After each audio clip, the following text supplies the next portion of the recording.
Hello, Aries. Welcome back. You are the first sign I've read for in probably at this point well over a year. I'm thinking, gosh, might even be close to like a year and a half. So, welcome back. It's good to be back. Let's just get started. Without further ado, so the first card we have coming out today is the Two of Cups. Do I sense some love going on in this situation here? Bear with me, Aries, while I kind of get back into the flow. Like I said, I haven't done any readings, except for myself since I last saw you all. So, let's see, Five of Wands. I've got some conflict on the bottom of the deck here. Boy,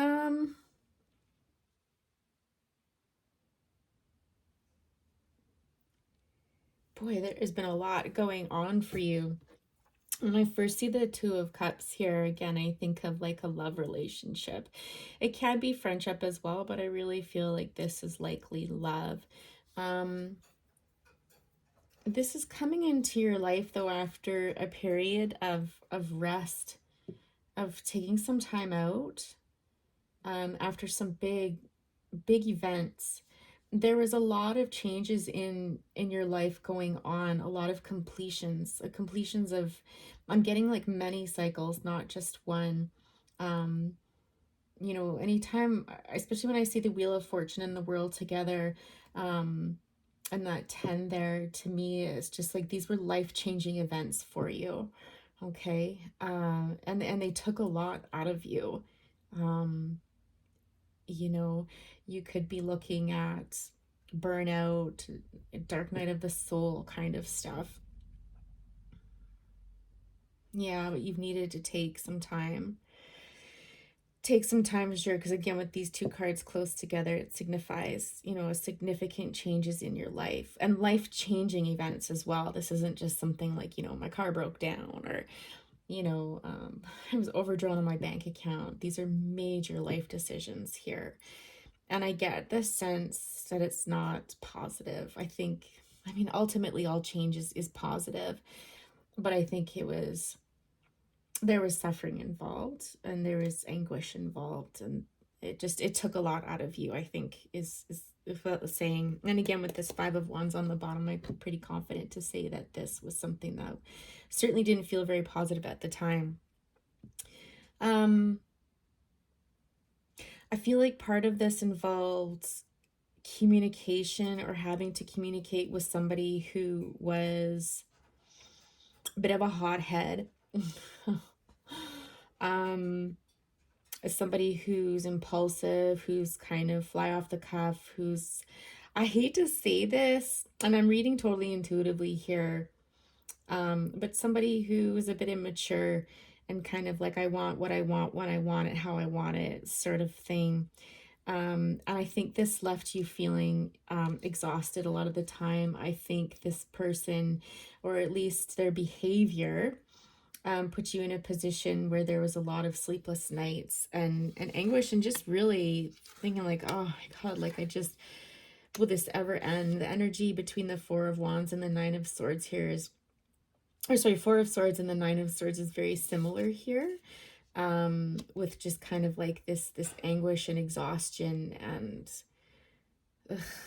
like it's just that feeling of, God, I just want this to be over with. Like, I just want this to be over with. So I think that pretty much sums it up. I'm going to try to keep these videos a little bit shorter, and just kind of play around and see what you guys think, what you like, and we'll go from there. But I don't want to harp on stuff too much. The Emperor, the Devil, the Three of Pentacles, and the Hanged Man, with the Ten of Pentacles at the bottom. Yeah, so I feel this could very well have related to family matters, of issues related to family. There you are in your reading, Aries, showing up here as the Emperor. I think in this situation, you've had to show a lot of restraint, maturity, definitely holding your ground. Like I see a lot of energy here of having to maintain your stance, is what I'm hearing. To look the other way. I am also getting to look the other way in your best interests, ultimately. Like I feel like this is divorce, honestly. This feels very much divorce like to me, because when I see these two people bound here, and the energy associated with all of this, it's kind of like this: you're bound to somebody. Like there was a promise made and you felt like bound. And it's interesting with these two people here. I've never actually picked this up in a reading before, but this person, this person to me is very, the feminine figure is very, how do I say, I guess you could translate it into successful. Like this is somebody who has done very well for themselves, and I'm getting more financially, but it could just be self-care and things like that. But somebody who's done well for themselves, somebody who's very motivated, somebody who can manifest things into their life very easily. And if not easily, they've got that persistence needed to get what they need in life. Where this other masculine person that they're partnered with, that they're bound to, almost like a marriage, but in a negative way. We're seeing more of this fiery energy here about um impulsivity, and again, this I want it sort of thing. Like I deserve it, like it kind of like a spoiled little child in some ways. I hate to say it that way, but this is how it's coming across. And certainly this person, the feminine here, is taking the high road. Like this was a promise made, and an oath sort of thing, and someone took that very seriously, whereas this person was very self-involved. This person was very much into their shadow side, someone who was looking out for number one sort of thing. And I don't think they ever rose above in this relationship to be able to serve the other person, and bring forward the fruit, if you will, in that relationship, right? It's very clear indication there, very clear. Um, I feel like you had help in this situation. You definitely did not do this alone.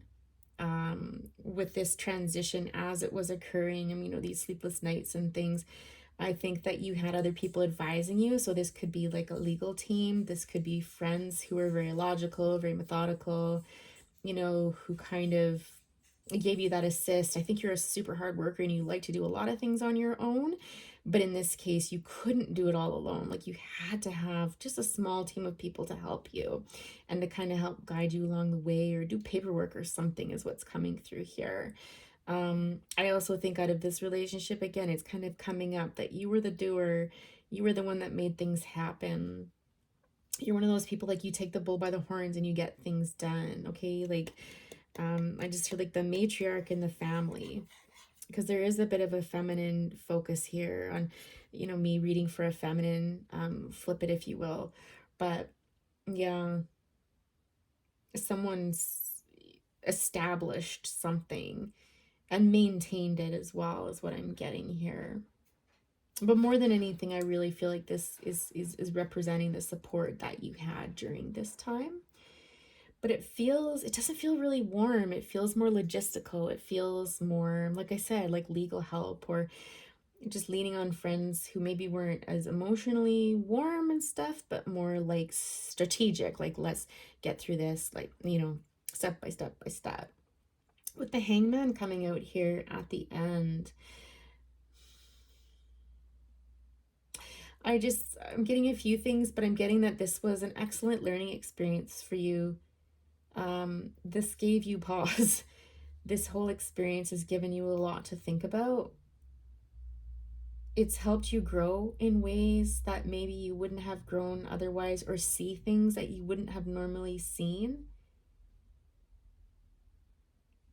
I think it's very similar to the Four of Swords as well, this card in this spread anyways, in this sense that this is a time of rest and reflection. Um, your world still feels upside down, but you're not kind of that frozen, paralyzed exhaustion, if you will. this is more of a time to reflect on, okay, now what about me? Like almost turning inwards and taking care of yourself and figuring out where your life goes from here now that this has happened. It's so funny. I just heard something like, what am I going to title this? And I think it's representative of your life now. It's just like, okay, where does this story go now? Like, what is the title of my life now? What is my life purpose now? What am I supposed to be doing in my life now? Now that this chapter is closed, now what? I think now you've got the time, instead of being in this state of, kind of hibernation and just like I said, exhaustion. Now it's more of that, okay, like still tired, still got lots on my mind, but now it's like, now where to next? Where to next is kind of that roadmap. Let's wrap this up. I feel like yeah, you will be victorious. If you're in this right now and you haven't reached the end of it, just rest assured that you will come out of this victorious with the Six of Wands. um you will win. It's very interesting because when I look at all this, it's kind of mucky in there and stuff, and it kind of recluded. But in here, we've got positive cards. We've got the World. The beginning of a new cycle. We've got the Hanged Man. It's still nothing where you're going great guns or feeling like yourself, but it's starting to come into that energy again of knowing what you want to do, of at least starting to think about the future and the hopefulness of that future and what it can bring. And the Six of Wands tells us just that everything's going to be okay.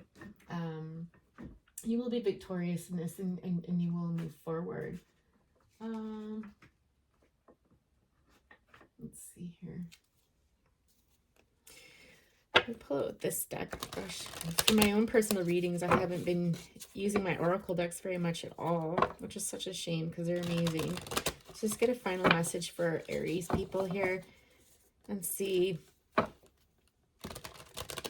this has resonated for you, if you've enjoyed the video.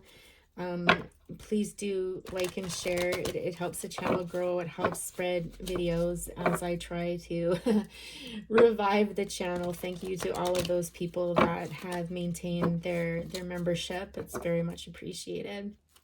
Very much appreciated. It's good to be back.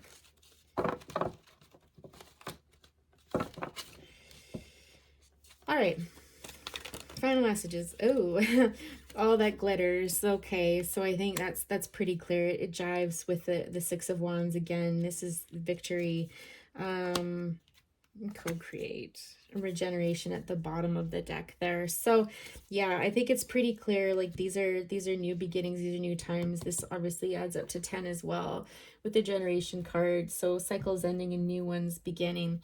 So all that glitters. I really did hear right off the bat, like you can drop those masks. I think, if you've been wearing a mask in one way, shape, or form, I think certainly when you've been dealing with this person, it's probably been needed. You can drop that now. The message I'm also getting for some out there is that there are times in our life where we need to wear masks, where we need to maybe shroud ourselves for whatever reasons. They serve a purpose at that time.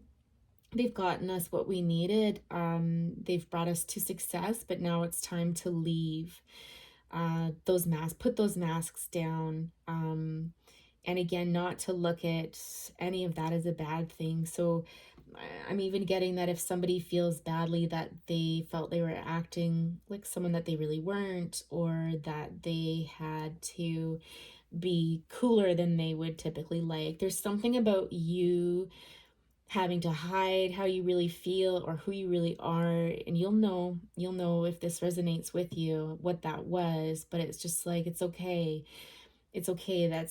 That was actually whether it was a defense mechanism or something to get you through, or something that you just needed to do to get the job done.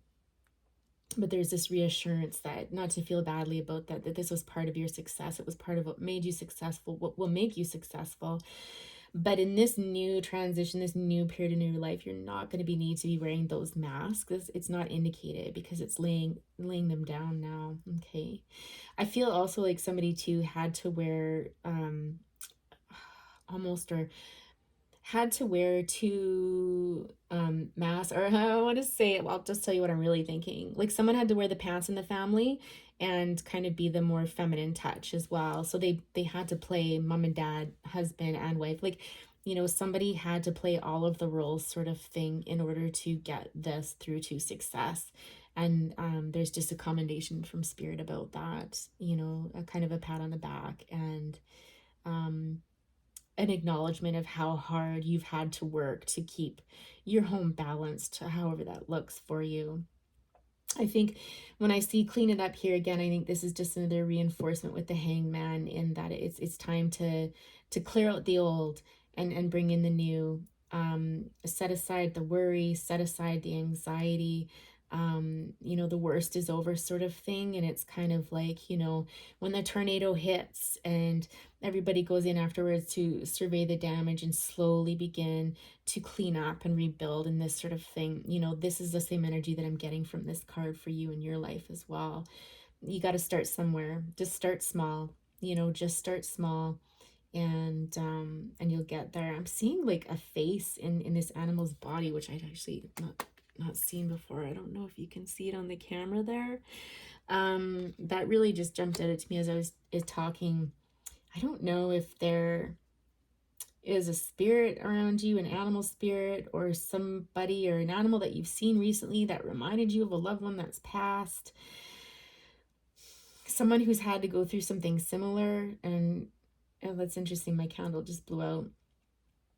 Um, but it's got something to do with someone who's been through this and they're with you now as you do this. I don't know if you can draw from their strength, but they can help you through this and motivate you. And again, another commendation I'm getting, just, you know, potentially from the other side here, of like, you've got this, you've got this.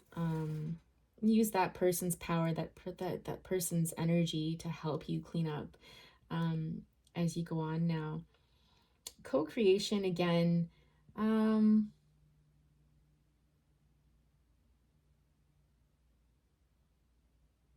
I feel like you just have a lot of gratitude right now for those that helped you through this.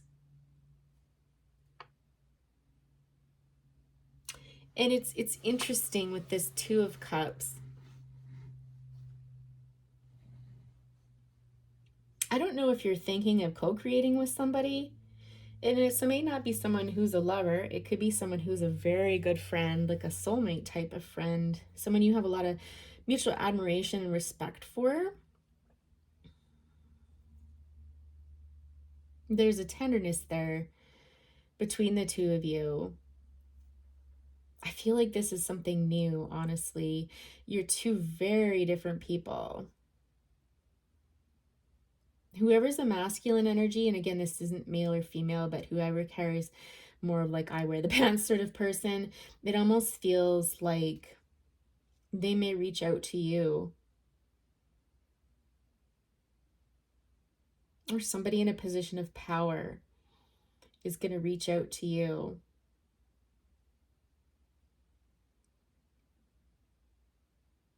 to co-create something, to start something new. You're really wise. This person really admires you. This person may be higher authority, higher up on the chain than you, but they don't see you as lesser than. They see you as an equal partner with just very different qualities. This person is probably very powerful. They're a presence. They could think very quickly. They could definitely be more motivated, more outgoing, I'm getting, whereas you have more of that inner quiet wisdom. um, I think you're probably one of those people that when you're amongst others, you might be a little bit anxious, and you'll sit in a room and you'll watch everybody and you'll see everything. You're always taking it in. um, and that could work very well with this person on a project of some sort. So be interesting if you are open to sharing, if any of you are identifying with this, to share what is what this new co-creation could potentially be. And certainly if it comes to fruition later down the road, be super interesting to know. So there you have it, Aries. I hope you enjoyed the reading, and we'll see you next time. Bye for now.